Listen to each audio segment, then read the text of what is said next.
Ok, perfecto. Ese es uno y ahora me conecto con el otro.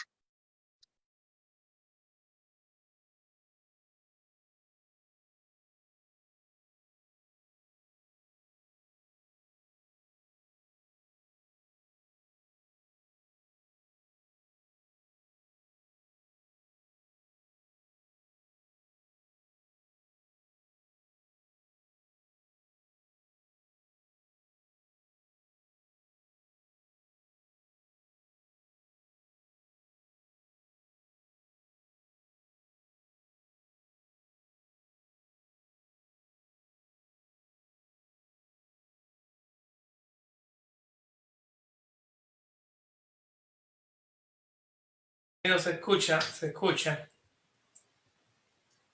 Uno, Sí, dos, tres. perfectamente bien.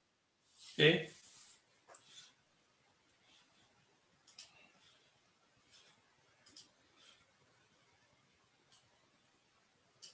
¿Se escucha la voz, Loida?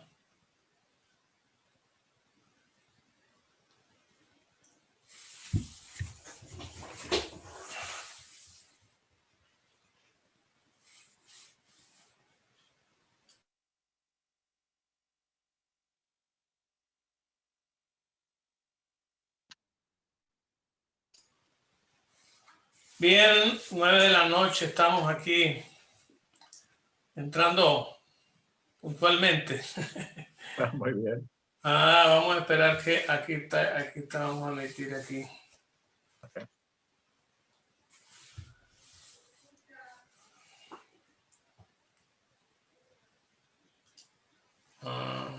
Es que entraste con Harold, estás entrando con dos con dos. Sí. Ok. Ajá. Bueno. Sí, avisé. Bien, amigos, estamos aquí por Nicaragua. Hoy es martes abril de 27 de abril del 2021. Y como habíamos prometido, hemos invitado el día de hoy al doctor Harold Rocha, quien nos va a hacer una pequeña exposición sobre lo que es la ley Renacer. La idea con esto es saber los alcances que tiene, ¿verdad?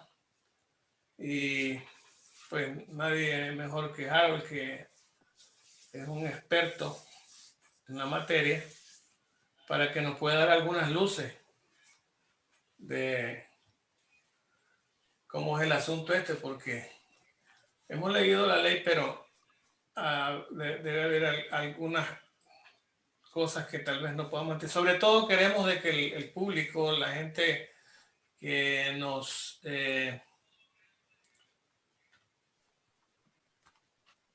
visita en nuestra página, que son bastantes, hasta ahora tenemos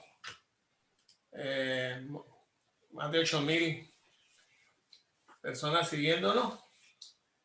Y solo el post que pusimos de Harold de esta presentación de RNC nos alcanzamos 2,566 personas.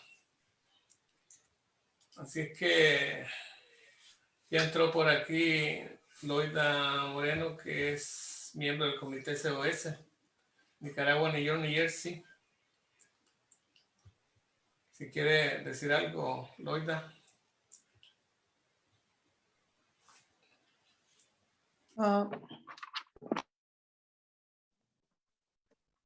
Nada, solo quería agradecer, ¿verdad?, al abogado por esta presentación que nos va a hacer, que es muy importante. Yo creo que todos los nicaragüenses debemos estar claros de qué es lo que significa esta ley, los alcances que tiene tanto jurídicamente como en los aspectos económicos, cómo nos va a afectar, cómo va a afectar al régimen si es que va a tener alguna afectación para el pueblo de Nicaragua y qué es lo que significa en realidad, pues porque hay muchas preguntas y muchas que la gente, y pues, es importante que todo el mundo esté claro de lo que significa. Muchas gracias nuevamente, pues bienvenido. Y Gracias. nada, aquí estamos. Muchísimas gracias.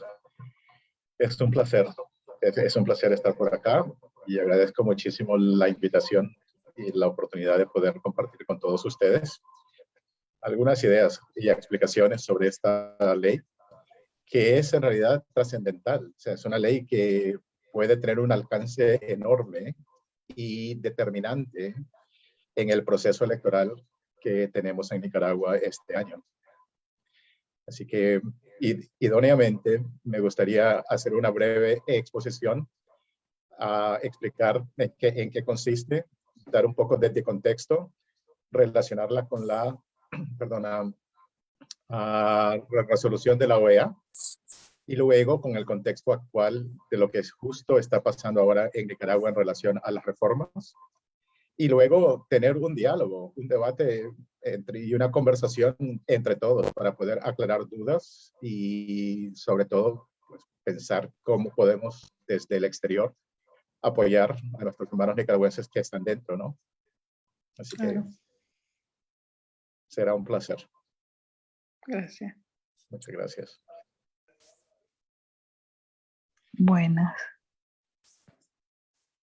Bueno, perdón que me conecté un poquito tarde, pero es que me estaba teniendo problemas con la tablet. Yo soy Norma, mucho gusto, Harold. Encantado, Norma. Bueno, no sé si alguien tiene preguntas, pero yo sí tengo varias con relación a la ley, porque la estuve leyendo y hay cosas que no entiendo, pues lógicamente. Por ejemplo, me gustaría, tal vez nos podés explicar un poquito, primero que nada, perdón, gracias por estar con nosotros. No. Es un privilegio pues que te tengamos aquí, que puedas compartir con nosotros tu conocimiento sobre esta ley y otras cosas. Y mi principal... ¿Ah? La idea es que les ponga unos 20 minutos y todas Perdón. Ajá. Ajá. Así Ok. él va a hacer un esbozo y va a exponer y luego nosotros podemos hacerle todas las preguntas que queramos para evacuar. Ok, entiendo, tengo claro. Perdón que ando medio perdido, Ana, pero bueno, sí, te entiendo, claro. Ok, tenés razón. No. A ver, con todo gusto. Yo creo que se trata de eso, ¿no? De poder aclarar cualquier duda que exista, explicar un poco más con profundidad y luego, pues, ver una vez más qué implicaciones tiene, en qué parte está, qué es lo que se necesita para que se vuelva ley, se convierta en una ley promulgada oficial. Y una vez más, o sea, ver cómo afecta el proceso electoral en curso, ¿no? Así que, pero a ver. Bueno, tiene la palabra, doctor. Okay. Muchísimas gracias. Pues una vez más, muy agradecido por la invitación. Es un placer. Feliz de estar con ustedes y espero poder contestar y responder cualquier pregunta, inquietud, aclarar cualquier concepto que esté pendiente y intentar entenderlos juntos, porque estas cosas son siempre muy orgánicas, ¿no? Nadie puede tener la última palabra, todos podemos aportar y podemos entenderlos entre todos, ¿no? O sea, juntos. Así que, a ver, puedo ya compartir la presentación, ¿no? Adelante. Sí, perfecto. ¿Se ve?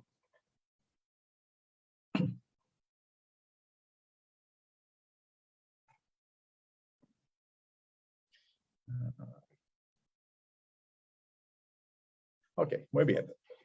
Pues mi compromiso esta noche es relacionado exclusivamente con la ley Renacer. Y empezamos para hacer ver exactamente qué es, ¿no? Es una ley diseñada, o un proyecto de ley hoy por hoy, diseñada para reforzar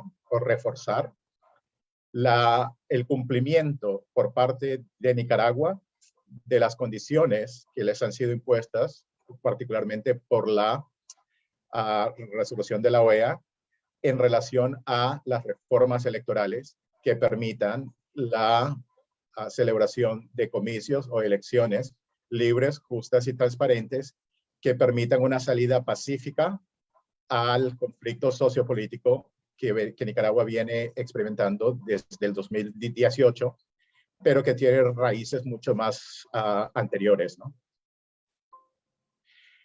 El objetivo de la ley se puede conocer inmediatamente por un análisis de la parte preambular. Y específicamente hay dos objetivos.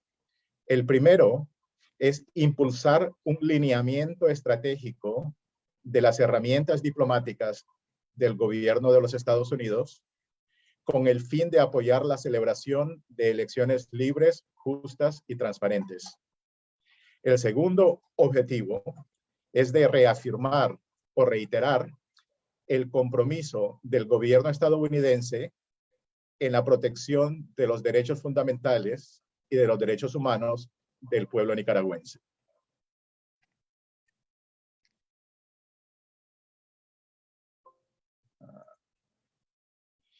Establece como hechos relevantes, o sea, como datos fehacientes que el Congreso asume. Primero, la resolución de la Asamblea General de la OEA de octubre de 2020 hace notar que esa expresaba la preocupación del hemisferio occidental por la continua privación de libertad de los presos políticos y la falta de medidas que garanticen la libertad de expresión. Además, hace ver que esa resolución contempla la participación activa de observación internacional y nacional en los comicios a celebrarse en noviembre y emplaza al gobierno de Nicaragua a negociar o sentarse y consensuar acuerdos con la Secretaría General que representa a la comunidad internacional en este caso, con el objetivo de, primero, modernizar el Consejo Supremo Electoral. Segundo, revitalizar el proceso político plural. Tercero, depurar el padrón electoral.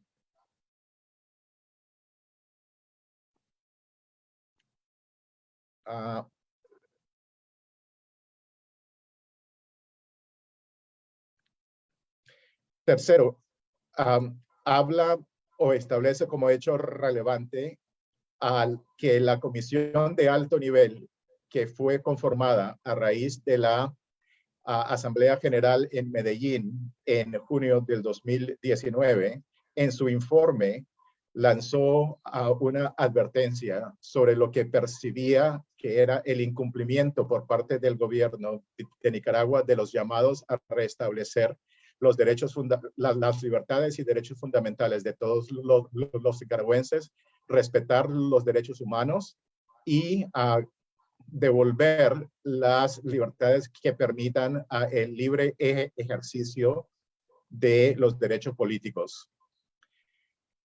Hizo notar o recordó que Ángel Gaona falleció asesinado mientras transmitía en vivo. Hace referencias al hecho de que la prensa independiente sigue sujeta a represión y un control extremo. Habla de la confiscación de medios. Habla de la concentración societaria y empresarial de los medios de información. Y en esto hacen notar específicamente el hecho que la pareja presidencial y la familia y allegados han venido comprando y estableciendo un monopolio de medios digitales, de radio y de televisión, de tal forma que controlan la diseminación de información. Luego hacen notar que hay leyes que van cerrando o cercando los espacios políticos y democráticos, como por ejemplo la ley de agentes extranjeros, la ley de ciberdelitos, la ley de autodeterminación y soberanía de los pueblos, que tiene la capacidad de inhibir a candidatos políticos que se puedan presentar o postular para las elecciones.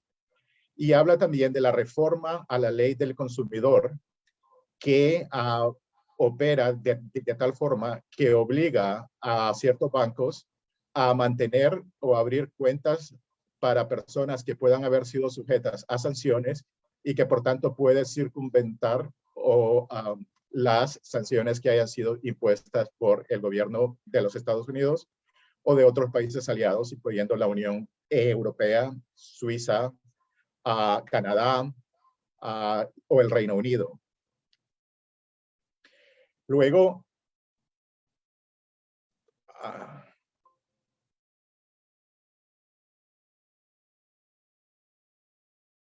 establece un dictamen o una conclusión del Congreso. Y en ese sentido, habla que la represión por parte del gobierno a las organizaciones de la sociedad civil, a la oposición y a los medios independientes constituyen violaciones graves a los derechos fundamentales y a los derechos humanos de los nicaragüenses, individualmente y en su conjunto.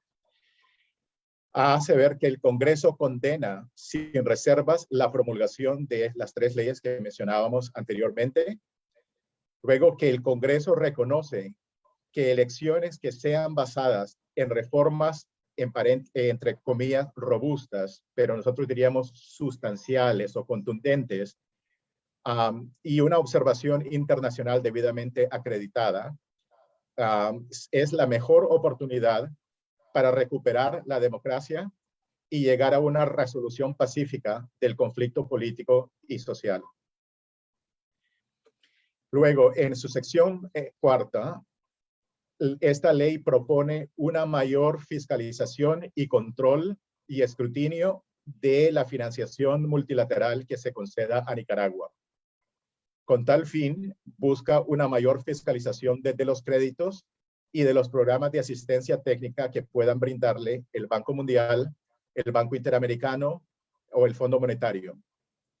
También establece la necesidad de buscar mecanismos de mayor control y fiscalización, instando a consultas constantes o frecuentes con el Departamento del Tesoro, el Departamento de Estado y la Agencia Internacional de Desarrollo de los Estados Unidos. Luego exige un informe al Congreso que debe estar preparado en 180 días, en que se detalle todos los créditos que hayan sido concedidos, cómo se están fiscalizando, qué mecanismos hay para asegurarse que los fondos son utilizados para los propósitos para los cuales fueron suscritos, y luego cómo eso impacta el desarrollo de no solamente el proceso electoral, pero el regreso a la senda democrática de Nicaragua. En la sección 5, específicamente se empieza a hablar de sanciones como mecanismo para poder incentivar el cumplimiento de la ruta electoral que ha sido planteada por la comunidad internacional en la resolución de la OEA. Entonces, se habla de una coordinación para garantizar condiciones electorales y que un informe debe ser rendido al Congreso de forma bimestral, cada 60 días de ahora o de la fecha de implementación de esta ley hasta las elecciones el 7 de noviembre. Contempla la sanción a terceras personas, es decir, personas extranjeras, ya sean naturales o jurídicas, que interfieran negativamente o obstaculicen el proceso electoral. Esto específicamente parece referirse a la probabilidad de interferencia de gobiernos o entidades afines a gobierno o personas que estén trabajando bajo dirección de esos gobiernos, como por ejemplo lo que vimos en Estados Unidos en relación a Rusia y la interferencia que eso tuvo no solamente en la manipulación de los votantes, sino también de la información, o más bien de la desinformación, ¿no? Luego, esta sección toma nota de las sanciones que ya han sido impuestas por países aliados como Canadá en el 2019, la Unión Europea en 2020. Luego, la sección 7 habla de sanciones por corrupción y eso añade o agrega Nicaragua a la lista de países sujetos a sanciones por actos de corrupción que están diseñadas para otros países de la región centroamericana. Las secciones 8 y 9 habla o pide de informes clasificados sobre corrupción de la familia presidencial, de funcionarios y de allegados, y también de actividades de la Federación Rusa, e impone un plazo de 60 días para ese informe. Pide también en su sección 10 informes de derechos humanos y habla de la necesidad de apoyar la prensa independiente. En relación a los informes de derechos humanos, específicamente los pide en relación a los derechos humanos de nicaragüenses en el interior, no en la capital, no en las grandes ciudades, sino en el interior. Y es a partir de abril de 2018, lo que viene a complementar el enorme o la voluminosa disposición de informes que ya han presentado la Comisión Interamericana de Derechos Humanos, la OACNUD, Human Rights Watch, Amnistía Internacional y otros. Pero en este caso, una vez más, se centra en los grupos indígenas y afrodescendientes, de pueblos originarios y afrodescendientes. Habla específicamente de los trabajadores del campo que están sujetos a mayor o notable incremento de represión. Habla de las poblaciones indígenas, específicamente Miskito y Mayacna, y presta una atención especial a los defensores de derechos humanos que se encuentran en la indefensión. Específicamente menciona al CENID.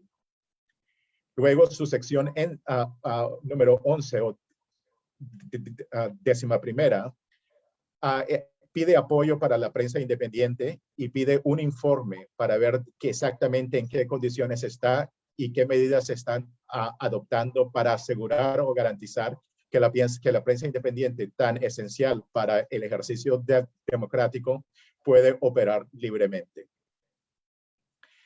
¿Dónde está esta ley ahora? Pues por ahora es un proyecto nada más. Fue presentada por el senador Menéndez con el apoyo de 5 colegas. Un senador republicano, que es el senador Rubio, protagonista en la implementación y la promulgación de la NICA Act, pero también de 4 otros senadores demócratas que han sido también muy solidarios y relevantes en el apoyo hacia Nicaragua. El senador Kane, que fue candidato a la vicepresidencia en el 2000, creo que fue 8. No, perdón, en el 2016 con la candidatura de la ex secretaria Clinton. El senador Durbin de Illinois, también defensor de los nicaragüenses, apoyado, solidario. Y luego los senadores Cardin y Murphy. Todos ellos son miembros del Comité de Relaciones Exteriores del Senado. Es exactamente donde está este proyecto de ley. Está bajo estudio. No está previsto de que siga un trámite express y lo que no excluye o precluye que no podamos nosotros pedir que se acelere el proceso legislativo. Pero el comité mismo tiene que estudiarlo, considerar cualquier enmienda, fundamentarlo y luego someterlo a votación dentro de ese comité. Una vez que el comité lo aprueba, puede someterlo entonces a la votación y consideración del Senado al Pleno, que son los 100 senadores. Si el Senado llegara a aprobarlo, entonces se remite a la Cámara de Representantes probablemente iría bajo estudio y consideración del Comité de Asuntos Exteriores, específicamente del subcomité del hemisferio occidental. Luego, asumiendo de que el subcomité lo aprueba y lo somete al comité y el comité lo aprueba, pasaría a votación de la Cámara en pleno.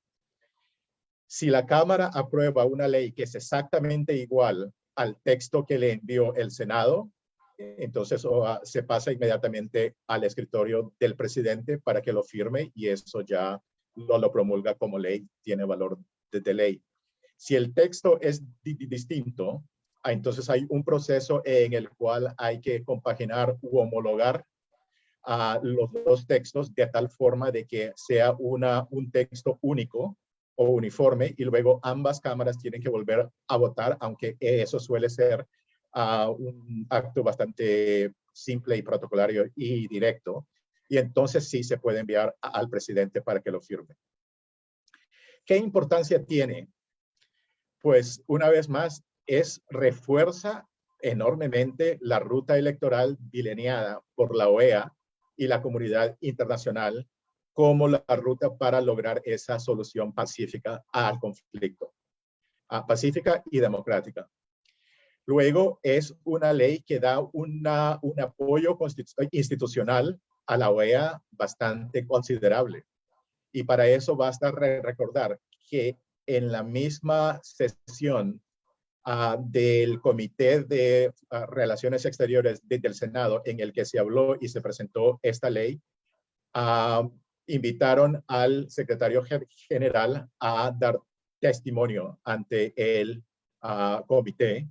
Y obviamente la base de toda esta ley en realidad es el marco que provee la resolución de la OEA y otros documentos, pero fundamentalmente la resolución de la OEA de octubre del año pasado. Esta ley amplía la NICA Act, amplía su plazo de vigencia.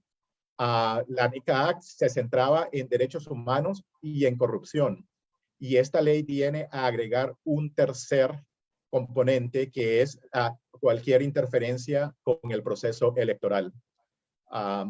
Luego, bueno, llega cuando el plazo contemplado en la resolución de la OEA está a punto de vencerse, que es finales de mayo, y deja claro también qué estrategia está contemplando el gobierno, en este caso, uno de los poderes del Estado, pero que probablemente refleja el sentir del Ejecutivo también en relación a Nicaragua y a cualquier incumplimiento o interferencia con este proceso.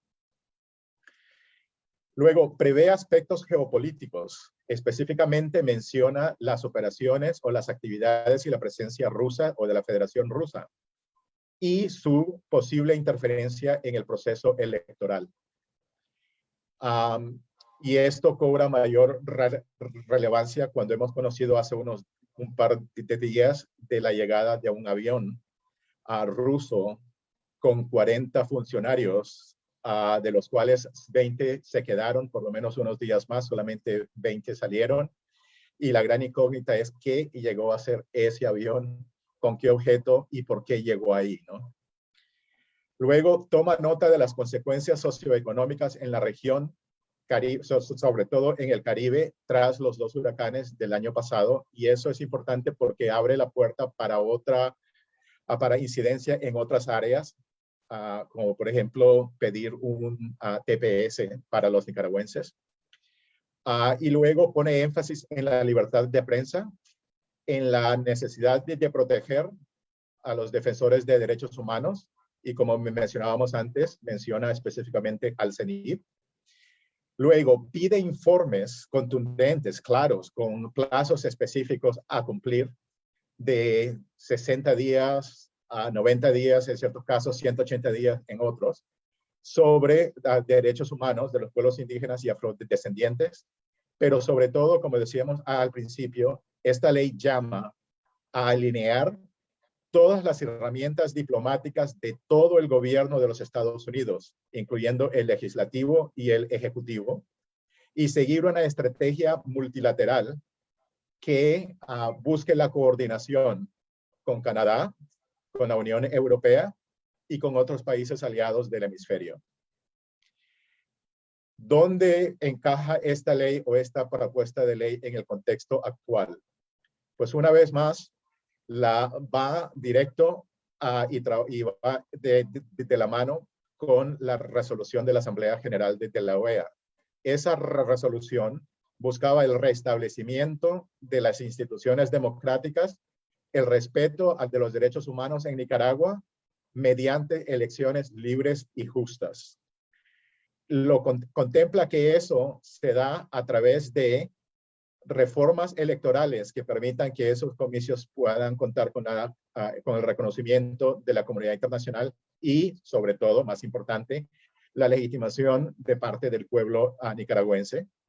Y segundo, que para que puedan darse ese reconocimiento, esas elecciones libres y justas tienen también que darse dentro de condiciones habilitantes. Y todo eso debe estar acordado, consensuado y listo para implementarse a finales de mayo, que no es una fecha arbitraria o aleatoria, sino que responde a las recomendaciones específicas del Grupo Pro Reformas Electorales, que consideraron que era el plazo mínimo para que pudieran implementarse a tiempo para las elecciones el 7 de noviembre. Las reformas electorales que la resolución contempla son en realidad 7 puntos. El primero es la modernización y reestructuración del Consejo Supremo Electoral, que garantice el funcionamiento de forma totalmente independiente, transparente y responsable. En inglés diríamos accountable.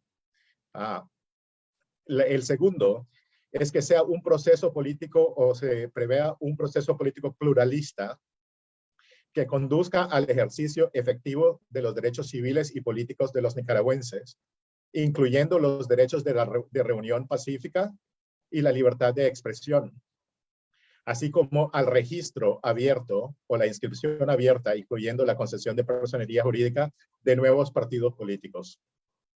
El tercer punto o la tercera condición de reformas electorales es un examen técnico independiente por parte de los equipos técnicos, tanto de la OEA como los que ha ofrecido la Unión Europea, la actualización de los registros de votación y una auditoría independiente de las listas de votantes o padrón electoral. Contempla como cuarto punto una observación electoral internacional y nacional independiente, fidedigna y debidamente acreditada, con plena libertad de movimiento y ejercicio para poder verificar todo el proceso electoral. La quinta condición es un registro de votantes o un padrón transparente y efectivo o eficaz. La distribución de tarjetas de identificación o cédulas y la gestión transparente de los centros de votación el día de las elecciones. La sexta condición es un recuento y consolidación transparente de los resultados y la publicación de ellos de forma virtual, inmediata, en tiempo real. Y finalmente, como séptima condición, procedimientos adecuados para la presentación de quejas sobre la conducción de las elecciones y sus resultados, así como procedimientos para su resolución. En cuanto a condiciones habilitantes, la resolución es bastante amplia en eso y deja un margen sumamente, lo suficientemente amplio como para que se puedan incluir en ellas muchas. Entre las más relevantes o que se entienden como esenciales está la liberación de los presos políticos y el cumplimiento de los acuerdos firmados entre la oposición y el gobierno en marzo de 2019, que el gobierno incumplió 1 o 2 días después de firmarlos. La garantía del respeto a los derechos fundamentales y los derechos humanos de los nicaragüenses, permitir y garantizar el regreso seguro de la CIDH, del MECENI, de la Oficina de la Alta Comisionada de Naciones Unidas para Derechos Humanos y de otros observadores de derechos humanos, la garantía de la libertad de expresión, del ejercicio al derecho de reunión pacífica, que deben de parar las detenciones arbitrarias y que grupos de choque o violentos que se utilizan o que de alguna manera infringen, ya sea en contubernio o independientemente, pero que infrinjan en la libertad de los nicaragüenses, que deben ser desmantelados, y que la instrumentalización de la ley, es decir, utilizar la promulgación de leyes represoras o restrictivas de forma de que se pueda controlar a la oposición, debe cesar también. Entonces, ¿qué pasa? ¿Dónde estamos exactamente? Pues estamos al punto en que tenemos propuestas de reformas bajo consideración. El régimen las presentó hace unos días. Ya se ha constituido una mesa o una comisión constitucional de la Asamblea Nacional para escuchar las propuestas o los comentarios de ciertos grupos opositores, aunque eso es un tanto controvertido por cuanto que no todos los grupos opositores tienen acceso, o sea, que no están ahí. Luego, sabemos que tenemos una respuesta de la comunidad internacional bastante activa. No solamente se da seguimiento a nivel de la OEA, hay países que bilateralmente están consultando, están preocupados, están manifestando esa preocupación, están proponiendo, ofreciendo apoyo. Se ha llegado a mencionar incluso la conformación de una comisión de mediación que pueda intervenir si en las próximas semanas no se cree que pueda ser viable consensuar esas reformas electorales y esas condiciones habilitantes en plazo. Y sabemos de que se necesita una respuesta unificada de la oposición, que una vez más, tras la presentación de las reformas electorales hace unos días, parece que eso hoy en día es más viable que hace 2 o 3 semanas. Y estamos viendo de que tenemos un nivel de actividad bastante frenético de aquí al 31 de mayo, cuando anticipamos que ya sea a esa fecha o pocos días después, el secretario general rendirá su informe de su gestión, como se lo pide o exige la resolución de la Asamblea General del año pasado. Y luego tenemos que ver qué va a ocurrir, ya sea que esas condiciones habilitantes y esas reformas electorales se den, y si se dan las idóneas, si se dan las mínimas o si no se dan, y qué es lo que vamos a hacer entonces. Y luego tenemos que empezar a pensar también en estrategia del 1 de junio al 7 de noviembre y del 7 de noviembre en adelante.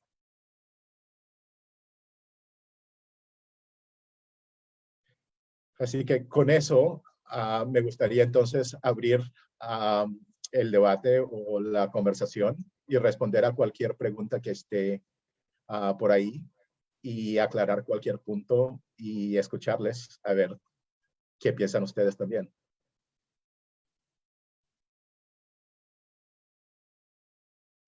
Queda abierta pues Norma, ¿vos tenías que preguntar algo? Sí, bueno, algunas cosas me quedaron claras después de tu presentación, porque una de las preguntas que yo tenía era la diferencia entre lo que era el NICA Act y esta nueva propuesta de ley. Pero bueno, ya más o menos lo explicaste ahí. Ahora, lo que me llama la atención, o lo que me preocupa más bien, es decir, el término que se va a llevar esta propuesta de ley en convertirse en ley, cuando estamos hablando de que una de las más importantes funciones de esta ley es la cuestión de las reformas electorales, y las elecciones son ya. Y mientras tanto, independientemente de la aplicación del NICA Act y de la ampliación de esta a través de Renacer, este régimen sigue, o sea, cada vez más está más represivo, está aplicando más la bota. Entonces, ¿cuál es? Uno, el tiempo, ¿verdad? Que no tenemos para cuando vengan las elecciones. Y dos, ¿qué le importa a ellos? ¿Me entiendes? O sea, no, es como que no les importara. Aun cuando las sanciones y todas económicas y todo eso, ellos siguen arremetiendo contra la población y contra la oposición. Entonces, esas son mis preocupaciones, pues no, básicamente. Bueno, y yo creo que es una preocupación sumamente válida y compartida no solamente por los nicaragüenses y ciertos actores de la comunidad internacional, sino también por muchos de los proponentes de esta ley. Se sabe perfectamente que esta ley no se anticipaba que fuera necesario porque siempre se pensó que el régimen cumpliría con lo propuesto en la resolución de la OEA de forma espontánea, porque otros países democráticos, otros gobiernos que creen en los procesos democráticos y en el respeto de los derechos de esos ciudadanos, que al final ellos sirven a los ciudadanos y no al revés. Entonces se anticipaba que esto no sería necesario. El hecho de que se propone hoy en día es una muestra de la preocupación grave y profunda que existe de que efectivamente esas condiciones habilitantes, esas reformas no se den en plazo. Infelizmente, se da también, hay una serie de factores externos que no son muy auspiciantes. Sabemos, por ejemplo, y entendemos que el régimen pudo haberlo tomado en consideración el hecho de que se iba a dar un proceso electoral en Estados Unidos todo el año pasado y parte del anterior, y luego que se daría una transición de un gobierno a otro.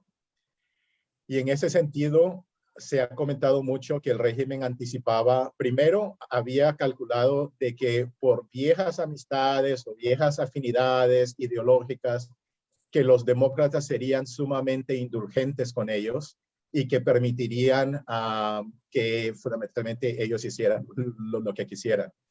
Creo que el presidente mismo fue bastante claro con eso, incluso durante la campaña, y el secretario Blinken todavía más, al pronunciarse claramente en relación o al haberse promulgado la ley de agentes extranjeros.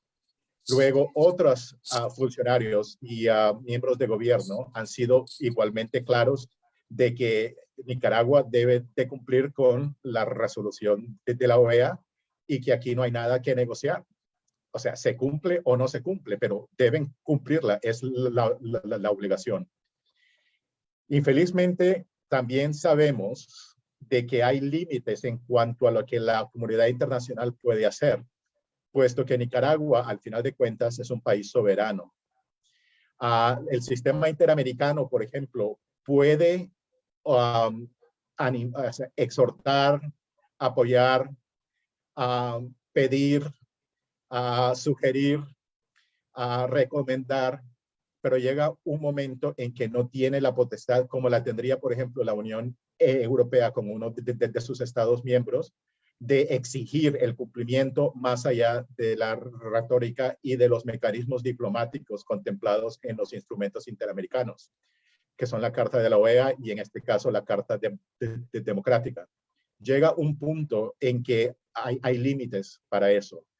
Y eso lo vemos hoy en día en la preocupación que existe y en el mal precedente que existe ya de incumplimiento de otras resoluciones de la Asamblea General.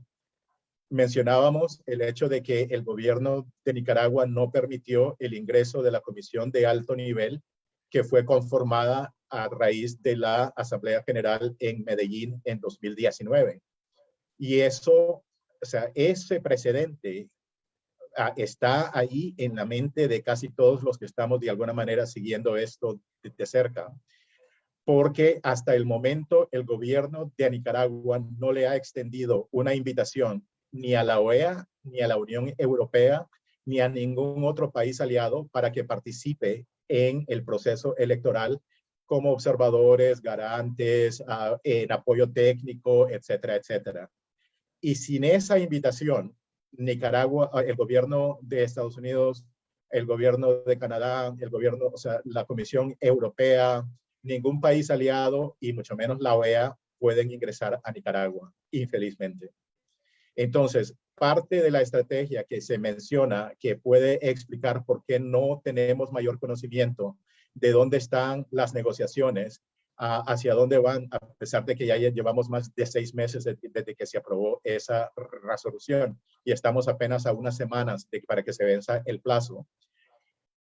Creemos que esa estrategia obedece al hecho de que se ha mantenido sigilo a fin de no obstaculizar cualquier diálogo o posibilidad de diálogo con el gobierno para que se pueda materializar esa invitación. Pero una vez más, los plazos se agotan. La Unión Europea, de hecho, había dicho que necesitaban 6 meses completos para poder organizar la misión de observación electoral. Eso implicaría que las reformas y la invitación y el compromiso de implementar las condiciones habilitantes debería estar listo en unos días, esta semana, el sábado, y no lo estará. Y, o sea, parte de eso no nos preocupa porque tanto la OEA como la Unión Europea han acompañado otros procesos electorales, han hecho recomendaciones específicas, tienen comités técnicos que están muy familiarizados con los problemas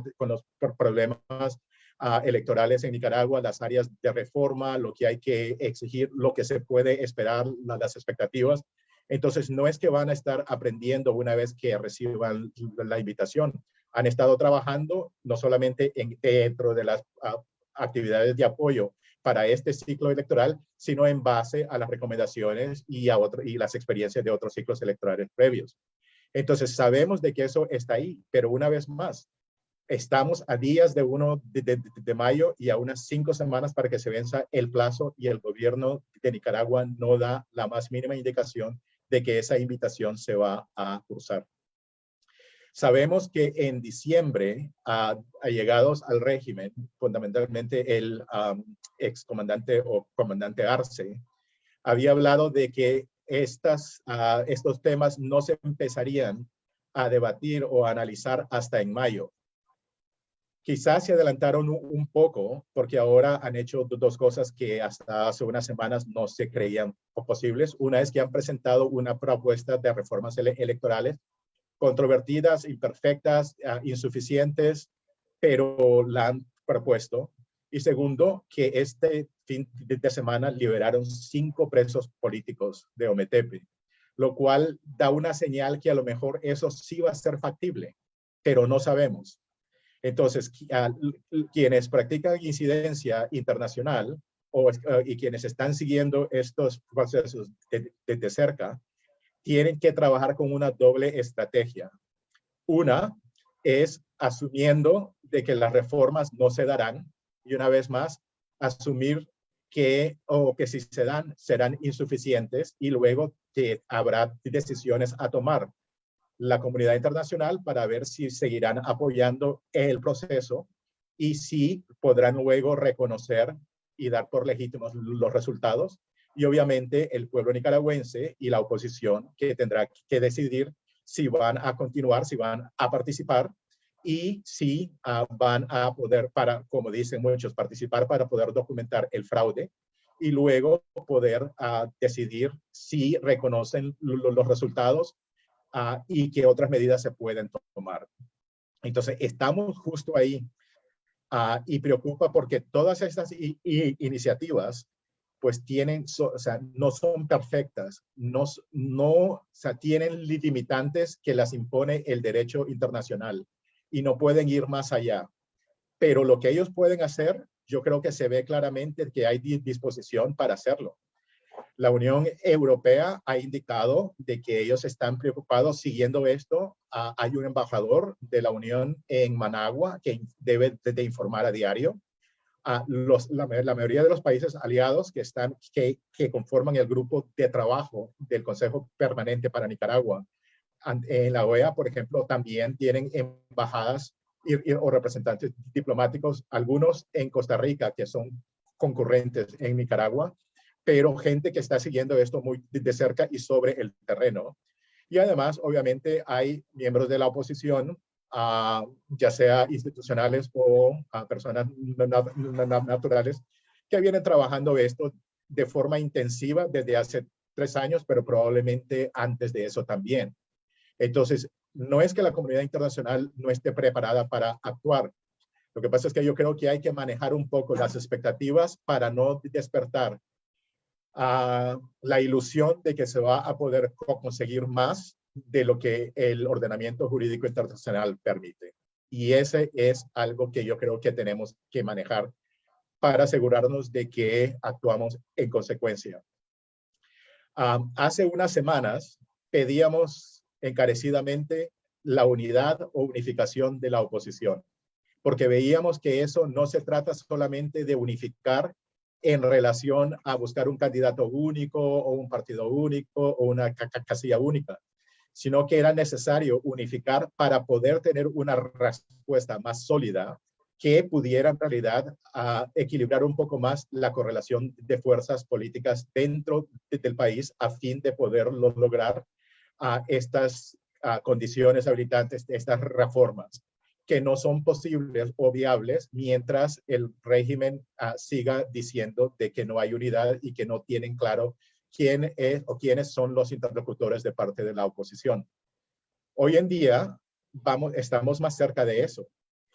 Vemos de que la oposición casi unánimemente ha rechazado las propuestas introducidas o presentadas hasta la fecha y que están buscando cómo hacérsele ver y buscar apoyos dentro y fuera de Nicaragua. Y eso para mí es un paso bastante importante y que debemos notar y tomar como esperanza de que este proceso todavía es salvable, de que a lo mejor sí puede llevarnos a esas elecciones libres, justas y transparentes que resuelvan el conflicto sociopolítico.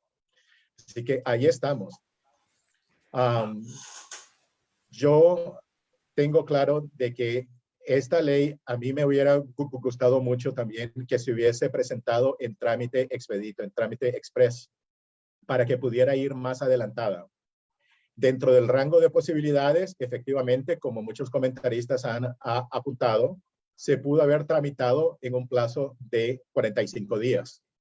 Hay procedimientos en el Congreso para aprobar leyes en un periodo corto, pero esta ley hoy por hoy no parece que esté siguiendo ese trámite. Entonces, toca a la diáspora, creo yo, al exilio, y a todo nicaragüense que esté en capacidad de incidir, de escribirles a sus representantes políticos y expresarles las razones por las cuales le piden que apoye la aprobación de esta ley. Si hay aspectos que no gustan o que se pueden mejorar, pues en democracia eso se puede proponer y hay que hacerlo. Tengo conocimiento de varias iniciativas que hay de grupos que ya están preparando cartas y campañas de medios, sobre todo de medios digitales, para hacer ver de que hay apoyo dentro de la comunidad nicaragüense para que esta ley siga su curso y su trámite parlamentario. A veces parece que esas cosas no las ve nadie y no las lee nadie, pero yo puedo garantizarles de que tienen, o sea, suelen ser bastante eficaces. Tienen efectos directos y legítimos y uno nunca puede subestimar lo que puede conmover o mover a un staffer, a un miembro del equipo de estos representantes cuando reciben una llamada, un correo electrónico, una foto, algo que les haga ver de que hay gente que está contando con ellos para poder ayudar al proceso democrático en Nicaragua. Así que estamos ahí y en eso la diáspora puede jugar un papel fundamental. Tengo una pregunta, Harold. Sí. En Nicaragua la oposición firmó casi unánimemente o firmaron unánimemente el rechazo a la propuesta de ley a la que presentó el gobierno. Sí. Pero son cosas que firmaron y eso me parece un avance, pero todavía, no sé, la percepción que tengo es que hay problemas para unirse, para crear esa unidad única en el país, Sí. para poder enfrentar a Ortega. Es decir, ¿qué efecto tiene eso, digamos, en el Congreso o para la aprobación de esa ley? ¿Tiene algún efecto? Tiene un efecto enorme y muy importante. Se leen informes o artículos o reportajes de miembros en la comunidad internacional que específicamente cuestionan la disposición de la oposición de unirse o unificarse, y ponen como ejemplo una vez más el proceso en 89 y 90. Y dicen, tenemos dos modelos a seguir. Es el modelo de 1990, en que se acudieron a elecciones con una coalición que era de un abanico amplio, ideológicamente amplio, pero que se sabía que había que apoyar ese proceso como la única forma de poder lograr el cambio que se anhelaba. Pero tenemos también el antecedente o el precedente de las elecciones del 2006, en que la oposición fue dividida, no alcanzó ese umbral tan bajo que ya se había establecido a través de reformas, y entonces es lo que nos ha llevado a donde estamos. Entonces, hay preocupación de la comunidad internacional, claro, manifiesto, claro, concreto, expreso, explícito. Y eso yo creo que la oposición tiene que tomar nota y ver de qué forma se puede revertir, ¿no? Yo creo que no debe de ser en principio tan difícil. Si tenemos claro cuál es el objetivo, cuáles son los propósitos, qué es el cambio que se busca, yo creo que más del 50% de la batalla ya está ganada. Y lo que habría que ver es qué es lo que nos impide lograr ese otro 50% o 49%. Y ahí es en donde estamos. Pero yo creo que hemos avanzado en ese 49% en los últimos días. Eso, entonces, ojalá que sigamos avanzando allí también. Pero es un asunto muy importante. Los congresistas obviamente saben, son políticos también son personas que tienen que montar campañas, saben cómo es el proceso, saben que es competitivo, saben que a veces no es perfecto, que a veces hay imprevistos, que no siempre se cuenta con unanimidad, y que en democracia pues simplemente vamos siempre con la mayoría simple o el voto desde la mayoría, no de un 100%, ¿no? Entonces, hay reconocimiento de eso, y es la razón por la cual yo creo que vemos que hay iniciativas para tratar de apoyar el proceso en Nicaragua, como la ley Renacer. Pero al final de cuentas, una vez más, tenemos que tener claro dos cosas: que la comunidad internacional no puede hacer lo que la oposición no logre o consiga, y luego que la política exterior de los países aliados, por muy cercanos que sean, no son necesariamente un instrumento de la oposición, sino que obedecen también a sus propios intereses estratégicos. Eso implica, por ejemplo, que si se cumplen los pronósticos de la unidad de inteligencia de la revista económica o financiera The Economist, que sí ve a Ortega quedándose en el poder más allá de noviembre, pues llegará un momento en que los países aliados empezarán a reajustar o reequilibrar o recalibrar sus estrategias en función de eso, porque tendrán que buscar la forma de poder trabajar con el gobierno que salga de este proceso. De ahí la importancia de poder revertir lo que haya que revertir y maximizar las probabilidades de que logremos un proceso que tenga reconocimiento tanto del pueblo nicaragüense como de la comunidad internacional. Norma tiene la palabra. Sí, menciona dos cosas. Uno, mencionaste la unidad que se dio en el 90, pero también Daniel tiene esa experiencia. O sea, él no va a soltar el poder así porque así como lo hizo en el 90, pues que se prestó a que llegaran personas del exterior a observar las elecciones y todo eso. Se dieron condiciones totalmente diferentes en el 90, puesto que ni él ni nosotros tampoco teníamos la experiencia, ni se esperaba que iba a perder esas elecciones, ¿verdad? Esa es una. Y lo otro que quisiera preguntarte es, en mi humilde opinión, o sea, yo veo que no le veo al régimen ninguna intención de cambiar nada, ni cambiar el Consejo Supremo Electoral, ni reformas electorales, nada, no veo. Aún con todas las sanciones que están ahí pendientes por caerle. Entonces, mi pregunta es, el impacto económico que esta ley, igual que el NICA Act, tiene, no en el gobierno, en el régimen, sino en la población nicaragüense.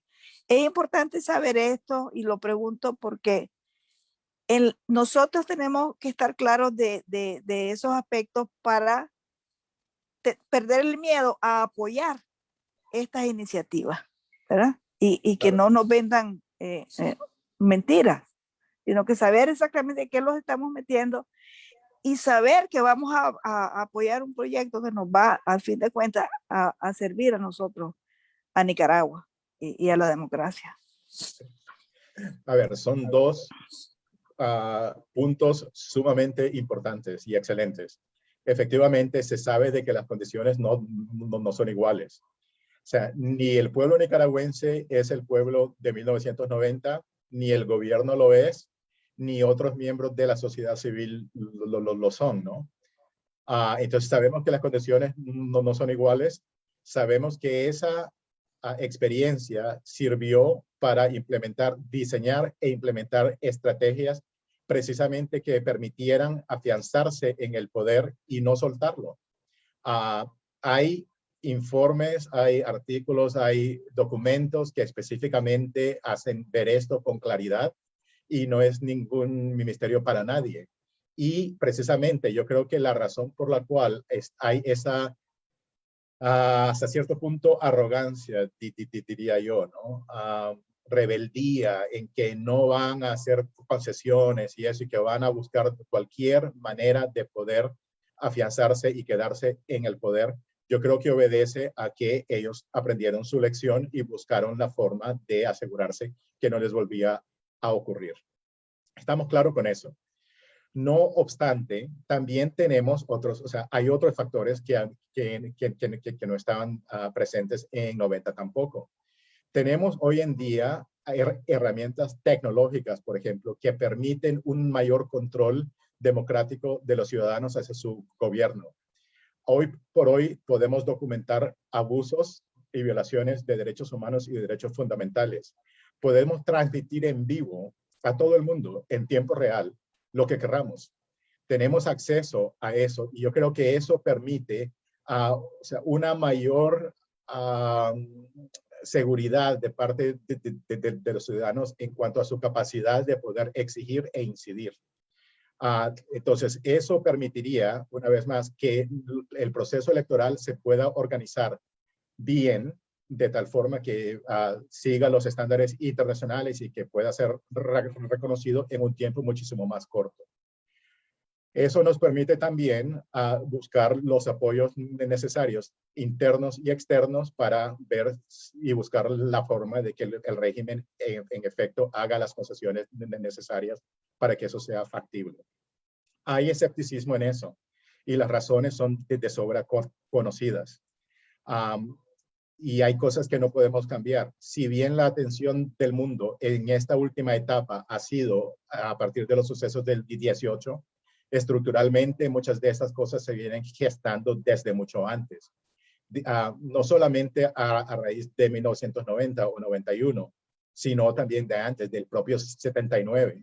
Cambios que se debieron haber implementado en ese entonces no se dieron, la revolución perdió su rumbo, hay ciertas cosas. O sea, ahí se dio una amnistía en 90, por ejemplo, y luego se han ido dando una serie de cambios y eso que hoy o por hoy no es posible revertirlos en 6 meses. Entonces, lo que tenemos es una opción limitada, imperfecta, pero viable, de poder empezar a cambiar eso, sabiendo que el proceso llevará muchísimos años más. En relación a las sanciones y a los mecanismos de presión, hay un debate constante en los servicios diplomáticos y en el mundo académico y entre los oficiales de gobierno de los países del mundo, que si las sanciones en realidad son eficaces o simplemente son un mecanismo más dentro de muchos. Tenemos, en el caso de Nicaragua específicamente, un historial de sanciones que fueron aplicadas de forma bastante clara y directa, pero acompañadas de una retórica un tanto violenta por parte de la administración anterior, que tenía, parece, réditos electorales. Entonces se hicieron o se dieron sanciones que hoy en día no está claro que hayan tenido el efecto previsto. Entonces, y luego, además de eso, se ha visto que ahora la última burla, si pudiéramos caracterizarlo de esa forma, ha sido la implementación de una ley que obliga a las instituciones financieras en Nicaragua a abrir cuentas de banco a personas sancionadas, con el potencial de que esas personas puedan, a través de ese sistema bancario, lavar o blanquear fondos y transmitirlos a los corresponsales o utilizando los bancos corresponsales o las instituciones financieras corresponsales en Estados Unidos y en otros países del mundo, por tanto, invalidando o circunventando la aplicación de las sanciones. Esta administración específicamente es partidaria de tener sanciones dentro de una estrategia más amplia. Y eso podemos verlo en lo que ha ocurrido en Guatemala justo el día de ayer. La administración Biden para la región ha dicho que las prioridades o los ejes prioritarios serán derechos humanos, claro, pero sobre todo el fortalecimiento de la democracia a través de reforzar las instituciones, hacer cumplir y refortalecer el Estado de Derecho y luchar contra la corrupción. Entonces, una vez más, el día de ayer Estados Unidos sancionó a funcionarios guatemaltecos por actos de corrupción. Fueron sanciones coordinadas porque coincidieron con las que implementó o promulgó el Reino Unido, en el cual se sancionaron a varios funcionarios de la región, entre ellos a uno nicaragüense. Y es parte de ese eje estratégico que creemos que los otros países aliados, de forma multilateral y coordinada, van a seguir también. Esto, una vez más, hace ver que la estrategia que va a seguir el gobierno actual también encaja, si bien toma en cuenta la troika, el hecho de que Nicaragua comparte características estratégicas con Cuba y con Venezuela. También Nicaragua es parte del Istmo Centroamericano, en el cual, si bien hoy en día el tema dominante es migración, el propósito, la estrategia primordial es la de tratar de resolver las causas o los causantes de esa migración, que concuerda una vez más con los ejes prioritarios de la estrategia propuesta. Por tanto, sabemos de que llegará un momento en que a lo mejor las sanciones que veamos en el futuro no serán solamente por derechos humanos, sino que podrían ser también por corrupción dentro de otros ejes. Y la ley Renacer, como apuntábamos antes, específicamente contempla que se agrega a Nicaragua a la lista de países sujetos a sanciones por actos de corrupción, y añade eso o refuerza lo que ya preveía la ANICA Act. Dicho esto, hay un consenso entre funcionarios de alto rango del gobierno actual que las sanciones por sí solas no provocan el cambio de un régimen. Se necesita algo más. Y ahí ese es el punto en el cual estamos. Y una vez más, y es un punto sumamente interesante porque no hay una respuesta final o una respuesta única. Todo esto se está desarrollando, se está escribiendo, se está redactando. Y entonces tenemos como sociedad civil la probabilidad y potestad y el derecho de poder participar en eso y de esa forma también aportar a las soluciones, no tanto de los problemas a corto plazo, pero más a mediano y largo plazo para Nicaragua. Harold, tengo aquí, nos llegaron al chat 3 preguntas. Sí. Te las digo de una vez o una y una. Muy bien. Ok. Dice una, se puede a través de la ley Renacer tratar el tema de derechos humanos y acciones conjuntas con otros países, obligar al régimen a que ingresen a Nicaragua de nuevo los organismos de derechos humanos como la CID y la ONU. Esa es una. La dos, esta ley sancionará a empresarios cercanos a Ortega. Y la última, en el tema de préstamos, ayuda técnica, etcétera, ¿afectará los acuerdos entre Nicaragua y Estados Unidos como el CAFTA? Bueno, excelentes preguntas todas. Empezamos con derechos humanos.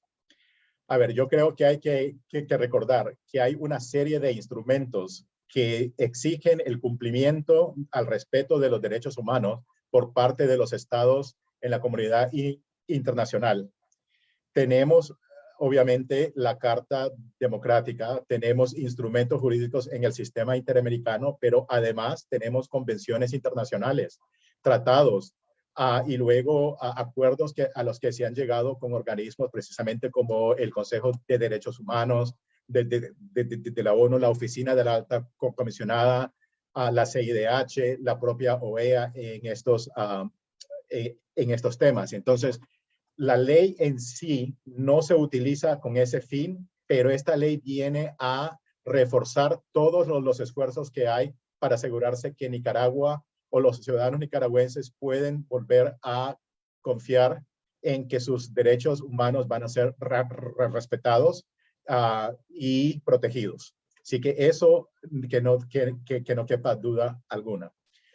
Ahora bien, en cuanto a utilizar esta ley para forzar el regreso de los organismos multilaterales de protección de derechos humanos, una vez más, la ley en sí no lo prevé, pero refuerza los otros mecanismos existentes que sí exigen eso. Entre otros, la misma resolución de la OEA. No solamente esta que se aprobó en octubre del año pasado, sino las anteriores, las de 2018 y la de 2019. Además de todos los pronunciamientos, tanto de resoluciones de la Unión Europea, por ejemplo, pronunciamientos bilaterales de países como Canadá, como Chile, resoluciones desde el Consejo Permanente de la OEA, etcétera, etcétera. Entonces, la insistencia es precisamente que las condiciones habilitantes contemplan el regreso de esos organismos de forma que ellos puedan verificar sobre el terreno para asegurarse que efectivamente esos derechos humanos de los nicaragüenses están siendo respetados y debidamente protegidos por el gobierno como es su obligación o por el Estado como es su obligación.